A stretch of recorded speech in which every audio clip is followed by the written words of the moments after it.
Hey everybody and welcome back. This video is titled Man Told Not to Develop Film from Sunken Camera Realizes Why the Hard Way. Let's get into this. Sebastian's mouth grew dry as the images started loading one by one. He was still a little shocked that the camera's SD card even worked. But after seeing the images, he had wished that maybe it hadn't. It was clear that they showed him what he had suspected. He could see the eyes in the picture staring back at him.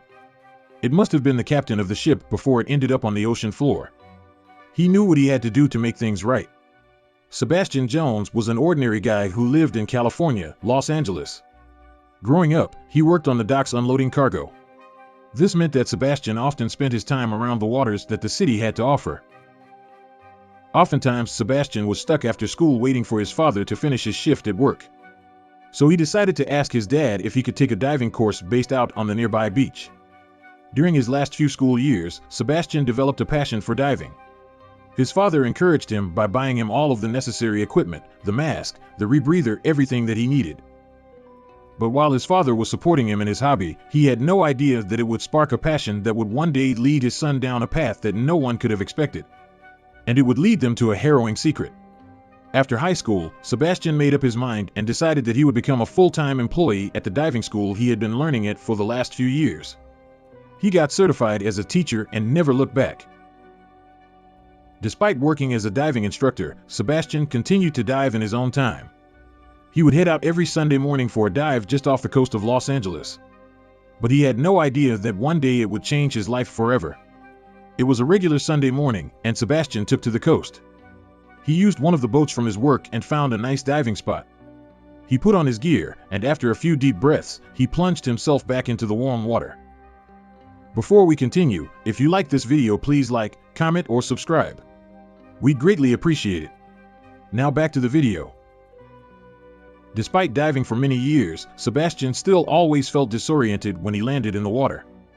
But after a few moments, he recognized his surroundings and started diving deeper than before. But he had no idea what he was going to find. After swimming down for a few minutes, Sebastian saw something he couldn't believe.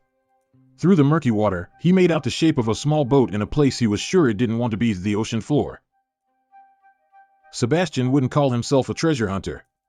He'd only ever dived for its recreational value and as a diving teacher. But at that moment, he couldn't help himself. He decided to take a closer look at the vessel. But he had no idea what he was about to uncover. The boat was the kind you'd take out every weekend to fish with your buddies.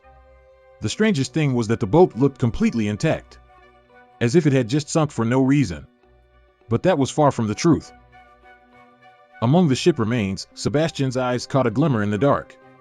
He saw something that caught his eye. He swam closer and picked the object up. After examining it, he knew what he had found, a camera. But he had no idea that the camera would be the key to this mystery. There wasn't anything else worth finding, and the ship gave him a bad feeling. He decided not to linger and to try and get back to shore as fast as he could. He breached the surface, and his buddy helped him aboard. The two headed back to shore, and all Sebastian could think about was the camera he had found. He kept it in his bag and didn't speak a word of it to his friend. It wasn't for any other reason than he thought that the item might bring trouble. Once home, Sebastian took the camera out to dry it off. He was excited to find out more about it. And the question that ran through his mind was whether he would find anything inside. After a hot shower, he came back to the camera to investigate it further. Aside from the camera itself, Sebastian was most interested in the miniature ecosystem that was living on and inside the old camera. When the camera was opened up to reveal its insides, a strange feeling ran through him. Besides numerous species of algae, he found a sea cucumber and 2 brittle stars living inside. But, as luck would have it, that wasn't all he discovered. It was clear that the camera had been at the bottom of the ocean long enough to get coated in a thick layer of barnacles and other sea muck. But he could never have expected the SD card ejection port to work. He was in awe. An SD card simply ejected from the camera when he opened the compartment. He knew this would give him the answers he needed to find out what had happened to the ship and whoever was on it. He felt a lump in his throat as he picked up the SD card. He carefully cleaned it with an earbud and rubbing alcohol. Then, he slotted it into his computer and held his breath. And, lo and behold, it worked. Although Sebastian was reluctant to scroll through someone's personal and secret memories, he continued to look at the photos one by one, unable to tear his eyes away.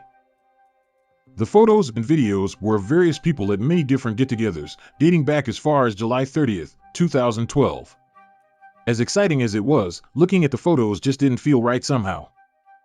Photograph after photograph flashed before his eyes, but long before he had reached the end, he knew that something had to be done. But what? And more importantly, how? Now that he had seen the man in the photo, he knew that it was clear what he had to do. He was motivated to find out who it was and where he was, if he was even alive. He had to meet him and return the photo reel from his camera. But he had to start somewhere. He thought about what the best method of getting information would be. He thought it would be easy, but it turns out it would be a lot harder than he initially thought. Sebastian took to social media. He knew that his odds would be much better if he wasn't the only one trying to find the man. He decided to post the photo on Facebook and ask for any information anyone could give him. After that, it was just a waiting game. After 2 weeks, he started feeling that he may never actually find out where the original owner was or what happened to his boat for it to end up at the bottom of the ocean. But then he had a breakthrough.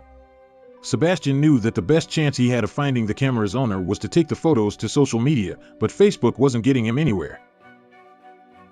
He began to tweet out some of the photographs using the hashtag detectives. Soon, the photos had garnered hundreds of comments and retweets. But, despite the photos receiving a lot of attention, no one came forward. Then, he decided to try a different tactic. Sebastian knew that he wasn't getting any closer to locating the camera's owner on Twitter. Eventually, he resorted to printing out the photos and posting them around the town. And it wasn't long before a member of the Navy recognized the man in the photo. Could he be the man they rescued from a shipwreck? Finally, he had their first lead. Someone finally recognized the man in the photo. He notified Sebastian and gave him the details he desperately craved. Now that he knew more, he could do something. The man told him more than he could ever have hoped for. They told him the man's name, what state he lived in, and something that blew the case wide open. Jimmy Baker was an artist and photographer from Vancouver. He had lost his boat in 2012 when it sank. Once the man was identified, the Navy officer tracked down his phone number in an attempt to get further information. Sebastian was thrilled that their search had finally yielded some results. But would the story end here? One morning, Sebastian got the phone call that finally put an end to the mystery. The Navy officer was on the other end. He said when he got off the phone with the man, he and his wife were laughing a great deal and mentioned how lucky he was, Sebastian explained. But it was only when he heard the man's harrowing tale that he truly understood. Not wanting to miss a beat, Sebastian called the number the Navy officer had given him and heard a gruff voice answer, "Hello, who is this?" He smiled and simply said, "Sir, I've been trying to find you for a long while now, and it's because I found your boat and your camera." Not long after the phone call, the men decided to meet at a local bar. Sebastian could tell that the man was over the moon after being reunited with his camera and all of its photos.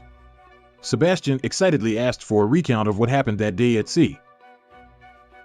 The man looked at him and said, "For a story like that, we need a drink," and they both ordered a draft of beer each.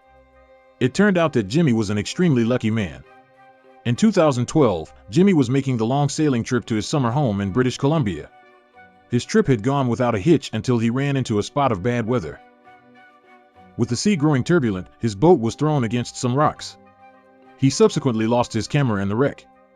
Sebastian listened intently as he recounted what had happened and couldn't believe his ears. When Jimmy's boat crashed against the rocks, they smashed his hull apart. Jimmy found himself stranded in the freezing cold water as the cabin filled up with water.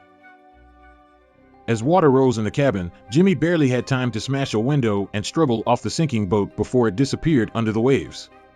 With his clothes soaked in the diesel fuel that had spilled from his smashed hull, Jimmy fought his way through 100 meters of kelp and icy cold water, holding onto the piece of driftwood that was keeping him alive. It was lucky that patrons at a nearby inn spotted him and called the Coast Guard. But it was only 6 hours later that he was rescued and brought back to shore with severe hypothermia.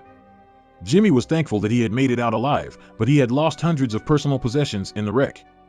Over the years, and although it hurt him deeply, he had grown to accept what had happened. He was most heartbroken about his camera. Other possessions could be replaced, but after he had gotten the call from the Navy officer informing him that his camera had been found, he couldn't believe his luck. Some of the photographs on Jimmy's camera didn't depict an ordinary family reunion. In fact, they had been taken when he and his family had scattered his late mother's ashes. And the photographs served as a reminder to be thankful. After all, he had nearly lost his life on the night that he had lost his camera. Losing something dear to your heart can be devastating. After hoping and praying that we'll find it again, most of us will let bygones be bygones and carry on with our lives. And when we lose something that we're sure will never be recovered, we are forced to give up on the search. But fate had given Jimmy a helping hand. Sebastian was very careful to back up the contents of the SD card before he had handed it over to Jimmy. "That card seems to be a little unlucky," he said with a smile. Jimmy is delighted to have his precious memories back. He never thought he would ever see those bittersweet photographs ever again. Thankfully, fate played a hand in getting them back to him. Jimmy really is one lucky man. That's the end of this video. Thank you for watching. As always, if you like this video, please like, comment, or subscribe, and we'll see you in our next video.